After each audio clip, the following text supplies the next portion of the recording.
It is important to understand that women desire an independent man, but they do not want him to think independently.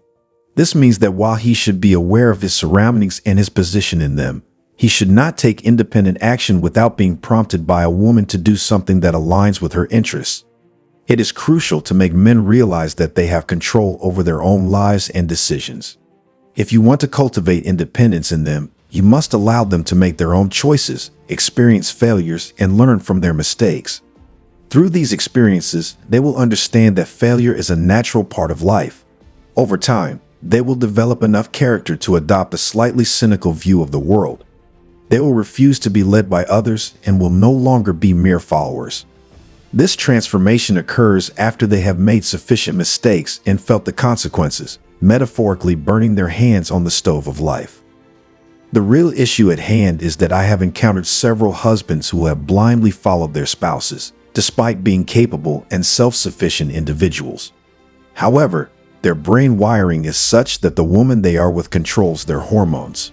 To truly make a man independent, you need to optimize his operating system. While many people focus on technology and its potential, a man can never achieve autonomy if his mind is not properly wired and programmed. The concept of men going their own way is a recognition that philosophy is essentially the programming or operating system of humans in the modern era, where convenience is abundant. The majority of people are trained or programmed to handle only minor levels of stress in order to maintain their independence. God has provided you with plenty of trauma, and the point of the trauma is for you to grow and learn. The people who never learn and grow are people who had very easy lives. Men who have had easy lives are not good at being men. So all the trauma is given to you by God, and you need to be thankful for it. Everything bad that happens to you, you need to say thank you, God, because you've given me a chance to take this trauma and turn it into something positive, to use it for self-growth, to become a better version of myself. To make a man truly independent, you must expose him to demanding circumstances, tests, and even trauma so that he can develop the ability to cope with difficulties in a challenging environment. Being autonomous requires having quick thinking skills, not just being book smart. Simple tasks like starting a fire can showcase this.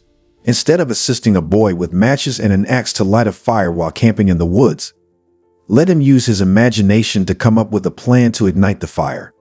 This approach will encourage him to develop creative problem-solving skills in life. There are many issues specific to men that don't have a one-size-fits-all solution. Therefore, it is crucial to teach young men how to generate multiple solutions for the same problem. The young man needs to learn how to think independently and come up with his own solutions, which he can then apply effectively on an individual basis. Independence is greatly influenced by one's professional decisions. Around the age of 16 or 17, most children have to make significant decisions, and they often feel lost about what to do. Even if they excel in a certain area, forcing them to study a subject they detest has been shown to ensure a successful career and financial independence. However, true independence can only be achieved if they choose their own path, one that holds a promising future and potential financial rewards through tremendous effort. Decide for yourself what you want to do with your life and be prepared to face any negative consequences that may arise. For instance, when I was growing up, I had a natural inclination towards pursuing a career in photography, video, writing, psychology, and other artistic endeavors. None of these passions were forced upon me. I genuinely enjoyed and excelled in them. By utilizing these abilities in my daily life, I have been able to foster my independence. However, independent thinking men like us pose a threat to the power structure within the corporate system, which is often controlled by women. Our instincts, whether it's seeking validation from women or striving to work hard and accumulate resources, are the driving forces behind our so-called independence. Losing our independence to a woman is the antithesis of true independence.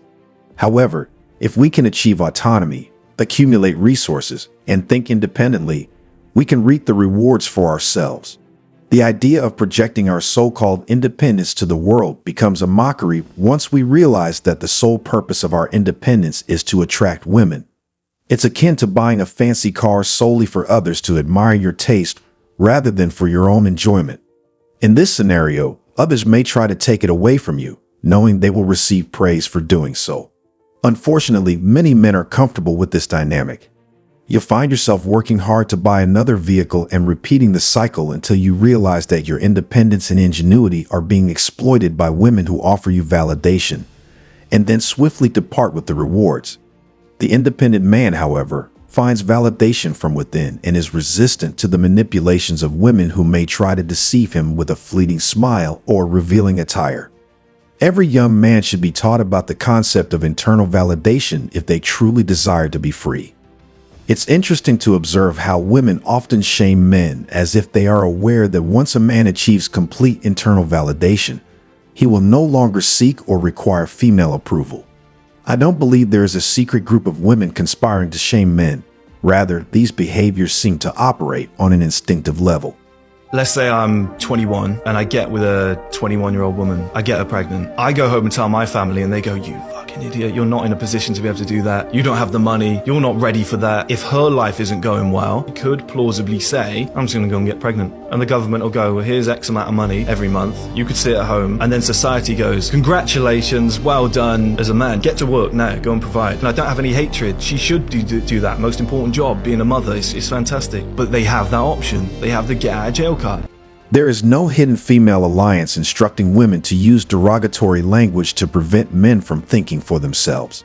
However, men who tirelessly strive to satisfy the demands for feminine validation and acceptance end up being exploited by women, governments, bankers, and corporations. It is the belief that an independent man is truly autonomous, yet he willingly gives away his independence to women for questionable intentions, that underpins our entire culture. Men are starting to recognize this flaw in the system. Even if people are aware of what is happening, I'm not sure how frequently individuals claim that the ruling class in our society supports the men going their own way movement because it encourages the dissolution of the nuclear family. However, it does more than just encourage the dissolution of highly lucrative marriages between men and women. It also challenges the traditional narrative that has long dictated that men should spend their 20s accumulating debt to obtain flashy vehicles, all to impress women and provide them with a comfortable lifestyle. This paradigm has been deeply ingrained for so long that most people aren't even aware of it anymore. They simply assume that things will continue as they always have, with men forever eager to please real women. Nobody genuinely believes that men can truly be independent in every sense of the word. Independent from women and independent from the societal expectations of being the protector and provider. It is almost as if this need for female validation and the role of the provider are intertwined. However, as men start to shed this need for external validation, the burden of the provider role also seems to dissipate. It is only through this process that men can truly achieve complete independence.